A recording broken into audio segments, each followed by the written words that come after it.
여러분 안녕하십니까? 오늘 참으로 좋은 날입니다. 우리 함께 나눌 하나님 말씀은 민수기 17장 7절과 8절의 말씀이 되겠습니다. 우리 함께 읽겠습니다. 모세가 그 지팡이들을 증거의 장막 안 여호와 앞에 두었더라. 이튿날 모세가 증거의 장막에 들어가 본즉 레위 집을 위하여 낸 아론의 지팡이에 움이 돋고 순이 나고 꽃이 피어서 살구 열매가 열렸더라. 아멘. 이스라엘 백성들이 애굽에서 나와서 참 긴 광야의 여정을 거칩니다. 많은 시간이 흘렀음에도 불구하고 가나안 입성이 늦어지게 되는 거예요.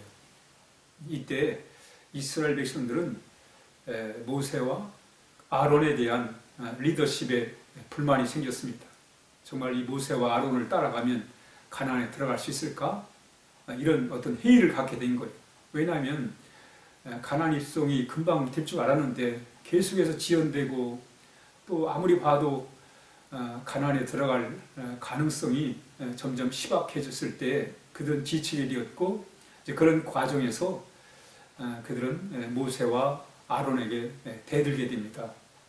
그러면서 왜 아론만 대제사장을 해야 되느냐? 우리 다 똑같이 하나님의 택한 받은 백성인데 우리도 그 일을 하게 해달라 라고 하면서 그 지도력에 모세와 아론의 지도력에 도전을 하게 된 것입니다. 이때 모세는 특히 아론의 이 제사장 직분에 대한 하나님의 제신임이 필요했어요. 그래서 모세는 이스라엘 각 지파별로 지파의 지팡이 하나씩을 가지고 오라고 그래요.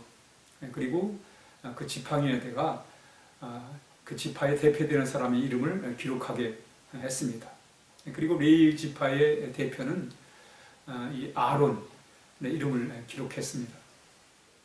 이때 12개의 그 지팡이를 그 하나님의 언약궤 그 증거궤의 법궤 앞에다가 갖다 놨습니다. 지성소 안에다가 이제 갖다 놨습니다. 그리고 그 다음 날 모세가 그 지팡이를 이제 확인하게 됩니다. 이때 다른 지팡이는 그대로 있는데 이 레위 지파를 대표하는 이 아론의 지팡이는 싹이 튼 거예요. 그리고 순이 나고 꽃이 피는 그런 놀라운 기적을 통해서 그래서 아론을 대제사장으로서의 제신입을 얻게 됩니다. 그래서 이제 고라의 일당들이 이 반역으로 인해서 이 무질서한 이런 상황에서 다시 질서를 잡게 되는 이야기가 바로 오늘 본문의 내용이 되겠습니다. 이스라엘 백성은 아론은 대제사장으로서 그의 자손들은 이스라엘의 죄를 하나님 앞에서 속죄받는 그런 의식을 담당했던 사람들입니다. 그러니까 대제사장이 무슨 권력의 자리도 아니고 무슨 대단한 감토의 자리도 아니고 무슨 성공한 그런 위치가 아니었다는 거예요.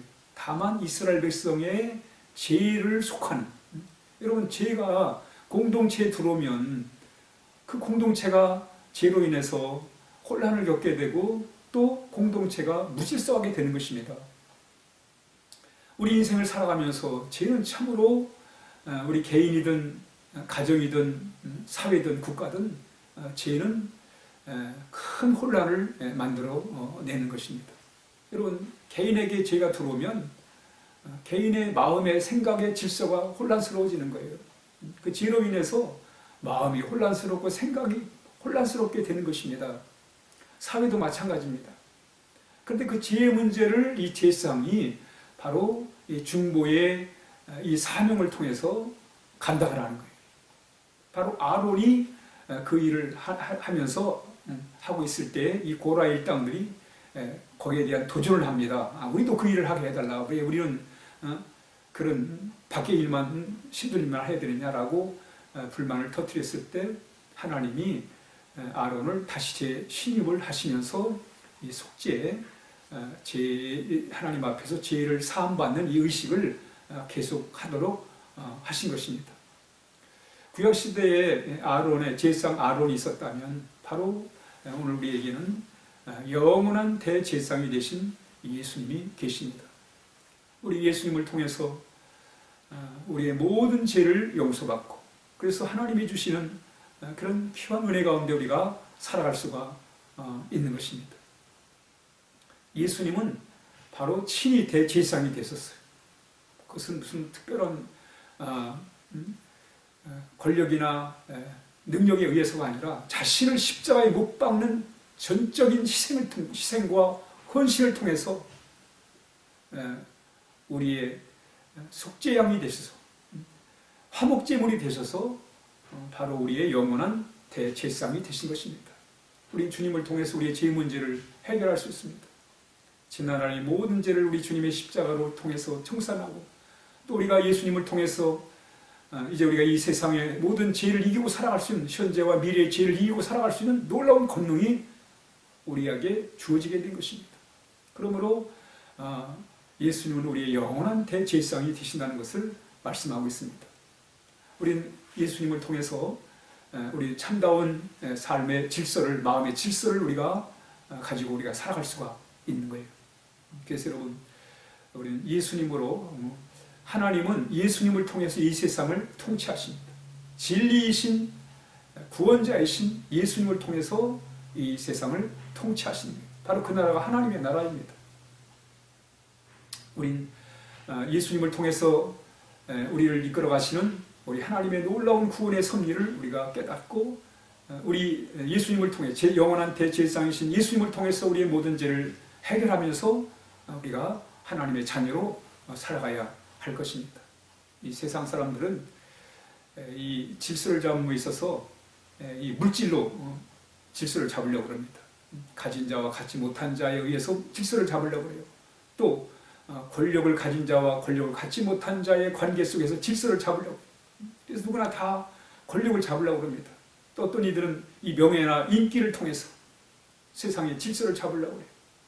어떤 이들은 육적인 힘을 가지고 무력으로 질서를 잡으려고 합니다. 그러나 하나님의 섭리는 바로 진리이신 예수 그리스도를 통해서, 우리 영원한 제사장이신 예수님을 통해서 우리는 영적 질서를 잡고, 그 속에서 바로 그 질서는 우리의 마음에 평안을 주고 기쁨을 주고 한없는 은혜를 베풀어 주는 것입니다. 오늘도 우리의 영원한 대제사장이신 예수님을 통해서 우리의 죄를 용서받고 우리 하나님께서 주시는 참 평안과 기쁨과 희망의 삶을 우리가 살아가야 하겠습니다.